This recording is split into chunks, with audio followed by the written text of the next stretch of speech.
Je dirais que j'ai ressenti un ras-le-bol de vouloir tout bien faire à un certain moment donné. Être une bonne mère, être une bonne blonde, être une bonne amie, une belle fille aussi, bien entraînée, bien, tu sais, c'est dur, là. Les journées sont pas assez longues.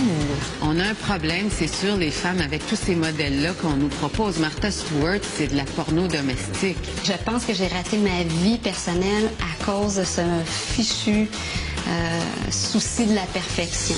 À chaque fois que je suis sur le bord d'être parfaite, j'ai des plombs qui pètent, ça fait qu'on me jette aux oubliettes. Je m'étais tellement dit que tout était possible, que tout n'était peut-être qu'une question d'équilibre. Travailler comme une folle, j'en ai ras-le-bol.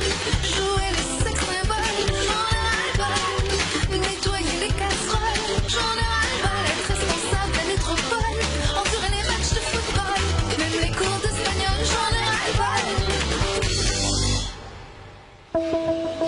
On entend souvent dire que la course à la perfection est en train de mener les femmes tout droit vers la crise de nerfs. Parfaite au bureau, parfaite au lit, parfaite dans la cuisine, parfaite avec les enfants, les amis. Pas étonnant que les femmes soient essoufflées. Est-ce qu'on est socialement conditionné à viser l'excellence? Est-ce qu'on posséderait sans le savoir le gène de la perfection? Les femmes disent qu'elles en font trop, mais du même souffle, plusieurs d'entre elles se plaignent de ne pas avoir le temps d'en faire plus. La recherche de la perfection est-elle devenue l'ennemi numéro 1 des femmes? Possible. Les femmes se donnent peu le droit à l'erreur et se croient souvent obligées d'en faire 2 fois plus pour être satisfaites d'elles-mêmes et appréciées des autres. Tout un contrat. Mylène fait partie des femmes qui visent la perfection. Éducatrice en garderie et mère de 2 enfants qu'elle élève en garde partagée, elle a le sens du détail et se fixe des exigences auxquelles personne ne pourrait répondre. Mylène est perfectionniste tant chez elle que dans son milieu de travail. Les femmes d'aujourd'hui mettent la barre très haut. Elles aimeraient tout faire, tout réussir. C'est possible, mais quand on veut jouer tous les rôles à la perfection, ça devient difficile de garder la tête hors de l'eau. Les travailleuses âgées entre 35 et 55 ans et mères de famille sont d'ailleurs les plus à risque de plier sous la pression et de souffrir d'épuisement. J'ai rencontré plusieurs femmes qui m'ont avoué être au bout du rouleau. Tout ça ressemble beaucoup à l'histoire de Renée. Journaliste, pigiste et mère de 3 enfants, Renée a été confrontée à la dure réalité de la conciliation travail-famille. En décidant de mettre sa carrière en veilleuse, elle a dû renoncer à ses rêves et à une vie qu'elle croyait pourtant possible.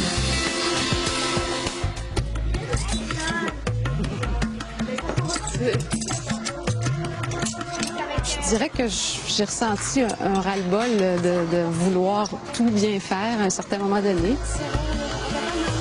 Quand je suis au maximum de mes exigences, là, par rapport à la perfection, là, j'ai jamais réussi à être au maximum dans les 2 domaines de ma vie, là, familiale et professionnelle. J'ai jamais réussi ça.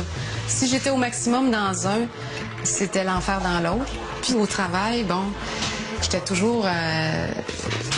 je commençais quelque chose, puis je n'étais pas capable de le terminer, puis de le faire à la perfection comme j'aurais voulu le faire, là, tu sais, là. Laisser des fautes dans mes textes, ça m'est arrivé, là. Il était 5 heures où je m'en allais, j'ai pas le temps de me réviser, là. J'envoyais mes textes, bing, ils s'arrangeraient avec ça.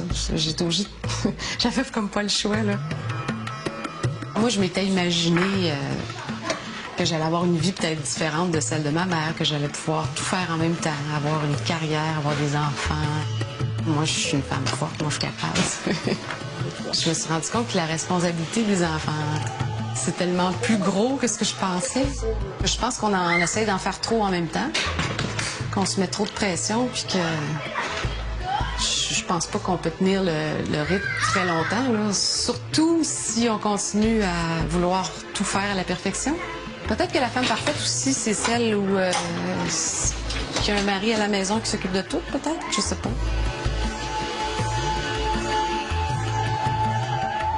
Dans une journée, une femme est exposée à un grand nombre de modèles auxquels supposément elle devrait correspondre.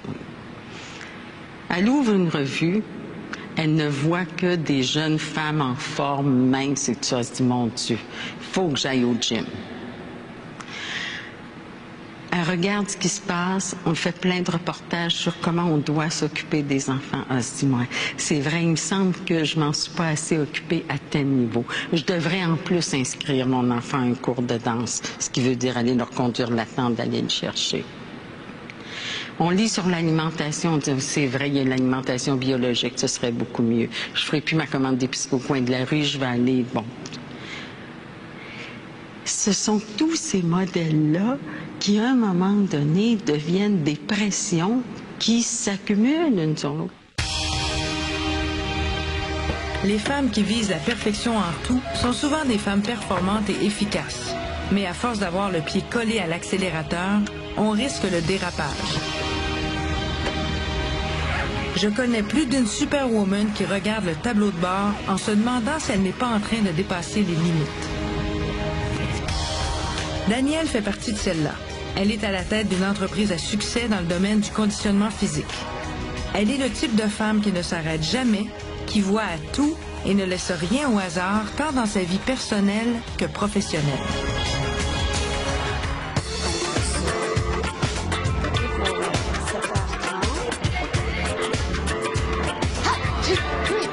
Je fais tout le temps beaucoup d'affaires en même temps. Je me rends compte que j'ai toujours eu une vie très chargée, des horaires chargés. Je me pète les bretelles de dire, regardez ce que moi je fais, puis je suis capable de le faire. Je suis fière, puis je suis pas fière. Oui, c'est vrai que j'en parle tout le temps de cette façon-là. Oui, je suis capable de... Je pense que ça a drivé beaucoup ma vie. Je suis capable de... On est à l'heure. Ce qu'on sacrifie par la quête de la perfection, ce que moi j'ai sacrifié, je pense que c'est une vie de couple. Je sens que j'ai réussi ma vie au niveau professionnel, mais dans ma vie personnelle, je te dirais, je considère que j'ai raté ma vie.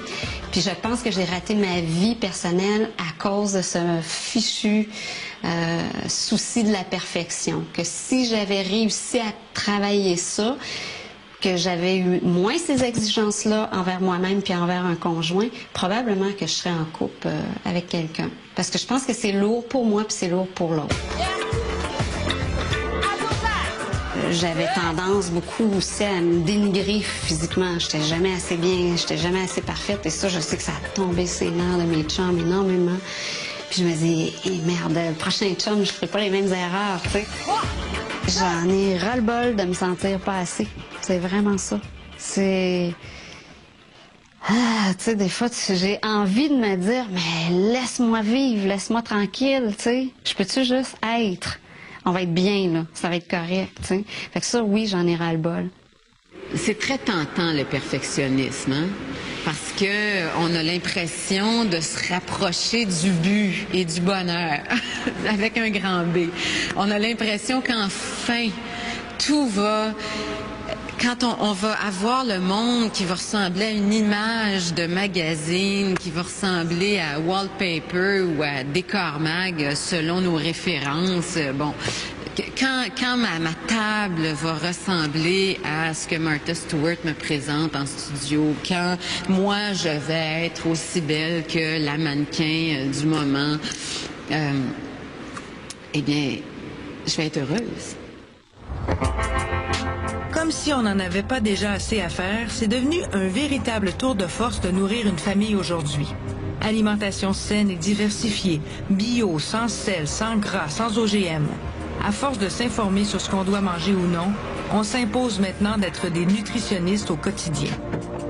La comédienne Josée Deschênes le confesse, elle aussi fait partie des femmes qui visent la perfection, particulièrement pour tout ce qui concerne l'alimentation de sa famille. Et dire que je lui ai donné rendez-vous dans une épicerie. Moi, chez nous, c'est moi qui fais à manger, tu sais. On en est arrivé à cette entente-là, c'est moi qui est le plus efficace, puis mon chum il est bon dans d'autres choses, fait que les repas, ça vient 3 fois par jour, tu sais. Fait que c'est sûr que quand je travaille, mettons un soir que je suis pas là pour le souper, bon ben faut que je planifie ce qui va être mangé ou bien mon chum va s'organiser, mais ça va souvent tourner en restaurant, tu sais. Ça m'enrogne parce que je me dis une fois de temps en temps ça va, mais à chaque fois que je peux pas faire un repas, c'est comme ça que ça tourne, mais c'est plate, tu sais. Impossible de relaxer tant que tout n'est pas parfait. C'est vrai qu'il y a probablement moins d'hommes qui ont ce problème-là. Et si on essayait de faire comme eux, on se mettrait peut-être à y prendre goût.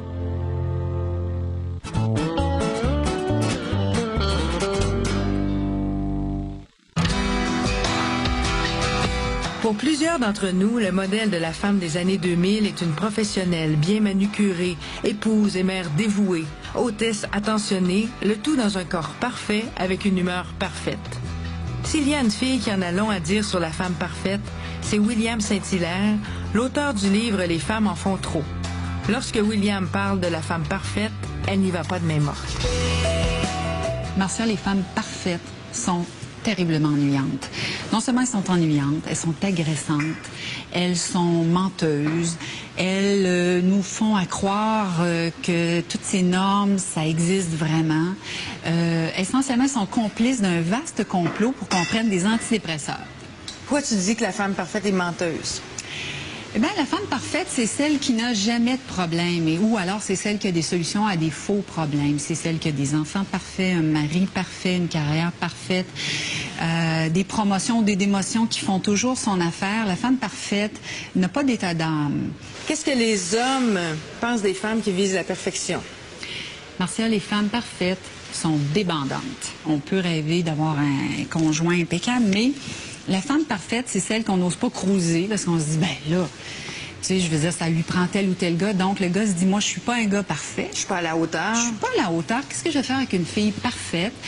Je vais dire quelque chose d'un peu rétrograde, mais je pense que les hommes restent programmés génétiquement pour prendre soin ou d'une certaine façon. Alors, la femme qui a un MBA, qui fait plus de sous, qui est capable de changer ses pneus, le gars, il se sent inutile. Que penses-tu de la pression qu'exerce Martha Stewart sur les femmes? Comme entrepreneur, je trouve qu'elle mène très bien sa barque. Là, ce que les femmes font avec ça après, si les femmes sont assez nounounes pour ouvrir la revue puis penser que ça se fait, moi, je me suis fait prendre une fois. Le feu a pris dans la cuisine.